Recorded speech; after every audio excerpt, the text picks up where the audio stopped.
తెలుగు, తమిళం, మలయాళం, కన్నడ, హిందీతో సహా అనేక భారతీయ భాషల్లో 30,000కు పైగా పాటలు పాడిన గాయని పి. సుశీల గారు. 1953లో ఎంఎస్ విశ్వనాథన్ గారు, సుబ్బురామన్ గారు సంగీతంలో విడుదలైన చంద్రాని చిత్రం ద్వారా ఆమె తన కెరీర్ని ప్రారంభించారు. ఇక ఇతర భాషలతో పోలిస్తే సుశీల గారు తెలుగు, కన్నడ భాషల్లో ఎక్కువ పాటలు పాడారు. 6 తరాల నటులతో దాదాపు 70 సంవత్సరాలుగా ఆమె ఈ కళా ప్రపంచంలో అత్యుత్తమ గాయనిగా కొనసాగుతున్నారు. Guinness book of records, Asia book of records సహా అనేక రికార్డులు సాధించిన పి. సుశీల గారి వయసు ప్రస్తుతం 89 సంవత్సరాలు.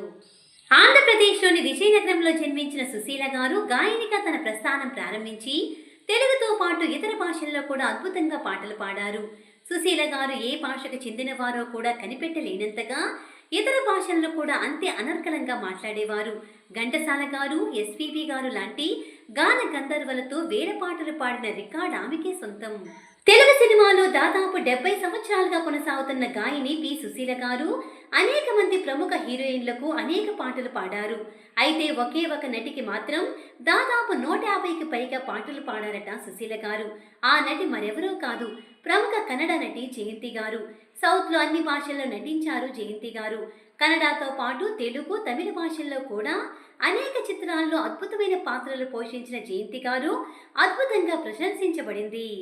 నటి జయంతి గారికి తమిళంలో 50కి పైగా పాటలు, కన్నడంలో 100కి పైగా పాటలు పాడిన పి. సుశీల గారు వీరిద్దరి మధ్య స్నేహం చాలా దగ్గరగా ఉండేదని చెబుతారు.